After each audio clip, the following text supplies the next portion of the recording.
Hi viewers, welcome to our channel. ప్రస్తుతం మనతో పాటు దాము బాలాజీ గారు, సీనియర్ జర్నలిస్ట్ ఉన్నారు. వారితో ఒకసారి మాట్లాడదాం. సార్ నమస్కారం సార్. నమస్తే. సార్, ఒక బూడిద గొడవ కూటమిలో చిచ్చు పెట్టినట్టుగా తెలుస్తుంది సార్. అటు టీడీపీ జేసీ ప్రభాకర్ రెడ్డికి, బీజేపీ ఆదినారాయణ రెడ్డికి కొంతకాలంగా బూడిద గొడవ నడుస్తుంది. ఇది చంద్రబాబు నాయుడు దగ్గర పంచాయతీకి వెళ్ళినప్పుడు కూడా జేసీ ఎగ్గొట్టాడు, ఆ పంచాయతీకి రాలేదు అంటున్నారు. అసలు ఏంటి బూడిద గొడవ? మరి కూటమిలో ఇటువంటి గొడవల్ని చంద్రబాబు నాయుడు గారు ఏ విధంగా హ్యాండిల్ చేస్తారు? మరిన్ని కూడా వచ్చే అవకాశాలు ఉన్నట్టు కూడా తెలుస్తుంది కదా సార్. మీరేం చెప్తారు సార్ ఈ గొడవ గురించి?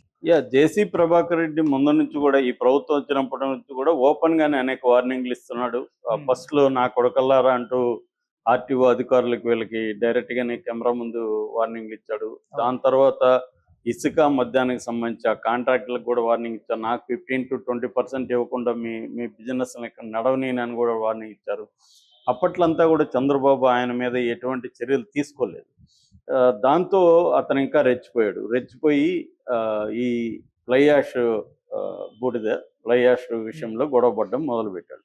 అసలు ఏంటి గొడవ? చాలా మందికి ఇది ఫస్ట్లో ఏదో చిన్నది అనుకున్నారు, కానీ ఇది రాను రాను పెద్దదై నిన్న చంద్రబాబు దగ్గరే పంచాయతీ మొదలైంది. ఆ పంచాయతీకి జేసీ ప్రభాకర్ రెడ్డి రాలేదు, ఓన్లీ ఆదినారాయణ రెడ్డి వచ్చాడు. సో ఏంది గొడవ అనుకున్నప్పుడు, ఇది ఆర్టీపీపీ అంటారు, రాయలసీమ థర్మల్ పవర్ ప్లాంట్. ఈ ఆర్టీపీసీ అనేది మనకి రాయలసీమలో ఒక ఇంపార్టెంట్ ఇది.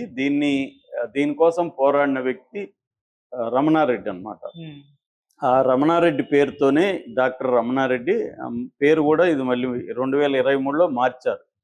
Doctor Ramana Reddy Rayalaseema thermal power plant అని పేరు మార్చారు. ఎందుకంటే ఈయన 1985లోనే కన్నీటి గాథ అనే పేరుతో రాయలసీమలో ఉండే ఇబ్బందులు, ప్రాబ్లమ్స్ని ఆయన బుక్కుగా రాశాడు, కొంత పోరాటం చేశాడు.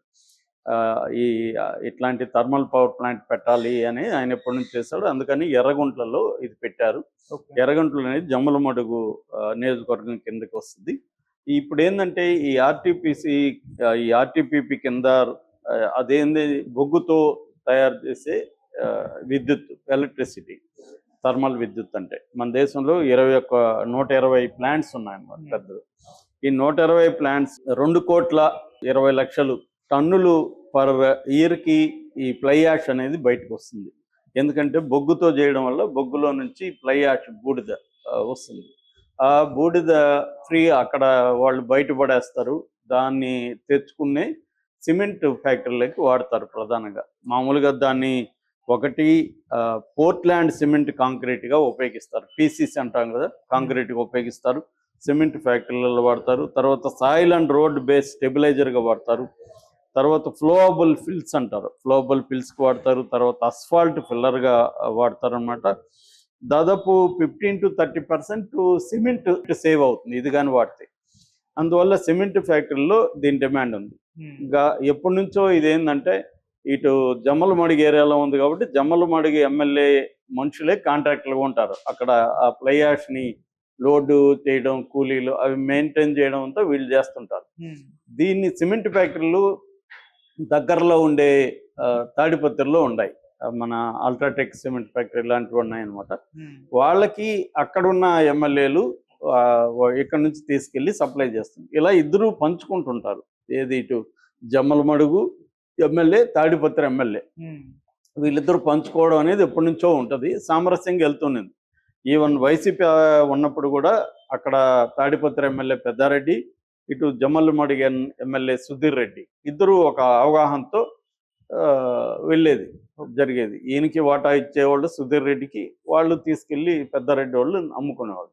ఇప్పుడు ఏమైంది, పెద్దారెడ్డి పోయాడు, సుధీర్ రెడ్డి పోయాడు. పెద్దారెడ్డి బదులు అక్కడ జేసీ ప్రభాకర్ రెడ్డి వచ్చాడు. ఇక్కడేమో ఆనం కాదు, ఆయన ఆదినారాయణ రెడ్డి ఎవరు, బీజేపీలో. ఒకప్పుడు ఆయన వైసీపీ నుంచి తెలుగుదేశంకి వెళ్ళి బీజేపీలోకి వెళ్ళాడు, బీజేపీ నుంచి ఆయన గెలిచాడు. సో ఆదినారాయణ రెడ్డి అక్కడ ఉన్నాడు. తన మనుషులు సంజీవ్ రెడ్డి ఇలాంటి కాంట్రాక్టులు అక్కడ చూసుకుంటాడు. ఇప్పుడు ఏం చేయాలి, మామూలుగా జేసీ ప్రభాకర్ రెడ్డి ఆదినారాయణ రెడ్డితో మాట్లాడుకొని ఆదినారాయణ రెడ్డికి వాటా ఇచ్చి వెళ్ళాలి. ఈ పని జేసీ ప్రభాకర్ రెడ్డి చేయట్లా.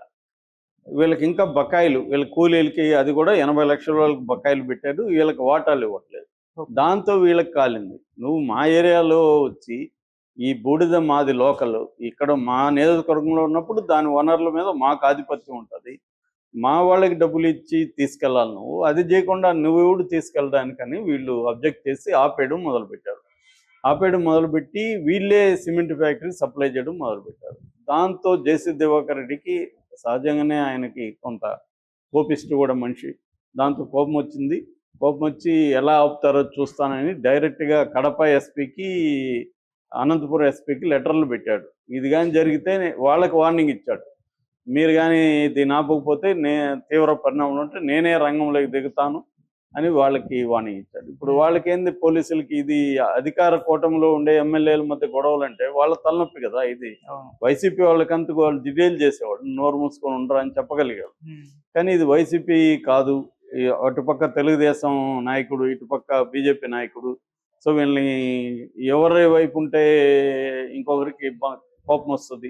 అందుకని పోలీసులు కూడా ఏం చేయలేని పరిస్థితి. అయితే వాళ్ళు శాంతి భద్రతల రీత్యా అక్కడ 144 సెక్షన్ పెట్టడం, వెహికల్స్ అంతా ఆపేయడం, మధ్యలోనే అక్కడికి రానియకుండా ఇటువంటి పని చేశారు.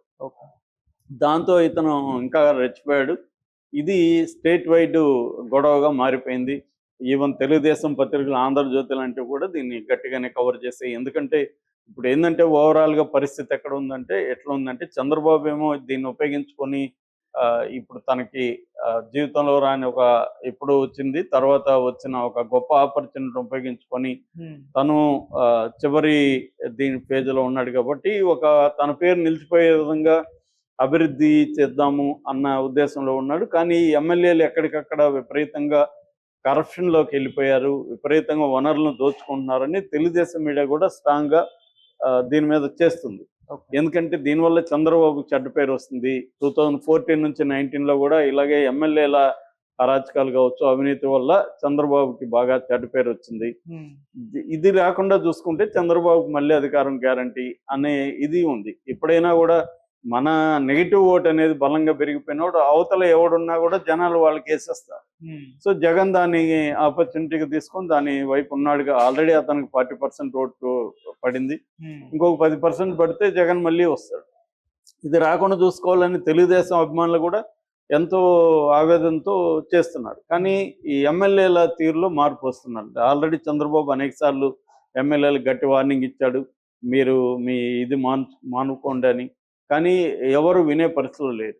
వాళ్ళ వైపు నుంచి ఆలోచించినప్పుడు వాళ్ళు ఏంటంటే, మేము ఎన్నికల్లో ఇంత డబ్బులు ఖర్చు పెట్టాం, మళ్ళీ ఎన్నికల్లో డబ్బులు ఖర్చు పెట్టాలి, ఇప్పుడు జమిల ఎన్నికలు వస్తే మాకు టైం కూడా ఉండదు, కాబట్టి దొరికినట్టుగా దోచుకోవాలనేది వాళ్ళ పద్ధతి ఉంది. దీనివల్ల ఇది ప్రాబ్లం వస్తుంది. ఇక్కడ ఏంటంటే ఈ ఎన్టీపీపీలో రోజుకి 4000 టన్నుల వైట్ ఫ్లై యాష్ అంటారు దాన్ని. ఈ వైట్ ఫ్లై యాష్ రోజుకి 4000 టన్నులు రిలీజ్ అవుతుంది. సో ఇది కాస్ట్లీ వ్యవహారం.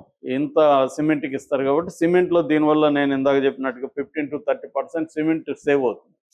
సో మంచి డబ్బులు ఉంది ఇక్కడ. సో ఇప్పుడు వీళ్ళ డిమాండ్ ఏంటి, ఆదినారాయణ రెడ్డి డిమాండ్ ఏంటంటే, మీరు ఇప్పుడు మా వాళ్ళకి ఇవ్వాల్సిన బాకీలు ఏవైతే ఉన్నాయో అవి 80 లక్షలు ఇవ్వండి, అట్లాగే 50% షేర్ ఇవ్వండి మీరు తీసుకెళ్లే దాంట్లో అనేది వీళ్ళు చెప్తున్నారు. దానికి జేసీ ప్రభాకర్ రెడ్డి ఒప్పుకోకుండా మీరు నన్ను ఆపేంత మునగాళ్ళ మీరు ఎలా ఆపుతాను చూస్తాను. ఆదినారాయణ రెడ్డి గతంలో అక్కడ అదాని దీని మీద కూడా, ప్లాంట్ మీద కూడా వెళ్ళాడని వార్తలు వచ్చాయి. నేనేమన్నా అదాని అనుకుంటున్నావా, నువ్వు చేస్తాను చూస్తా ఉండడానికి ఆయన, ఎందుకంటే ఆయన ఫ్యాక్షనిస్టు జేసీ ప్రభాకర్ రెడ్డి అని బెదిరిస్తున్నాడు. రెండోది, మీరు ప్లే యాష్ని ఇక్కడికి ఎలా సరఫరా చేస్తారో చూస్తాను, మీ వెహికల్స్ ఎలాగా తాడిపత్రిలోకి ఎంటర్ అవుతాయి చూస్తానని కూడా ఆయన బెదిరిస్తున్నాడు. ఆయన ఏదన్నా బెదిరింపే, మన జనాలను కూడా డైరెక్ట్గా బెదిరిస్తున్నాడు. ప్రతి ఒక్కరిని ఆయన బెదిరిస్తాడు. ఆయన అంటే అదేదంటారు, మంచి రౌడీ లాగా బిహేవ్ చేస్తుంటాడు. అంటే మీ మంచి కోసమే చెప్తున్నాను కానీ మీరు చేయకపోతే నేను మిమ్మల్ని ఎలా చేస్తానని డైరెక్ట్గా బెదిరించడం. ఆయన ఏంటంటే అదొక సంస్థానం లాగా, ఆయన ఒక రాజులాగా అక్కడ ప్రవర్తిస్తుంది. మామూలుగా ఒకప్పుడు ఫ్యాక్షన్లో ఇలాగే ఉండేది, ఎక్కడికక్కడ సంస్థానం లాగా ఉండే వాళ్ళు. పాలేగారుల కల్చర్ ఉండేది రాయలసీమలో ఒకప్పుడు బ్రిటిష్ వాళ్ళ కాలంలో. ఆ పాలేగారు సంస్థానానికి అతను ఇన్ఛార్జిగా ఉండేవాడు, అతని మాట చెల్లేది. ఇప్పుడు కూడా అదే పద్ధతిలో ఫ్యాక్షనిస్టులు బిహేవ్ చేశారు. దాదాపు ఫ్యాక్షనిజం అనేది దాదాపు తగ్గిపోయినా కూడా ఇప్పటికి కూడా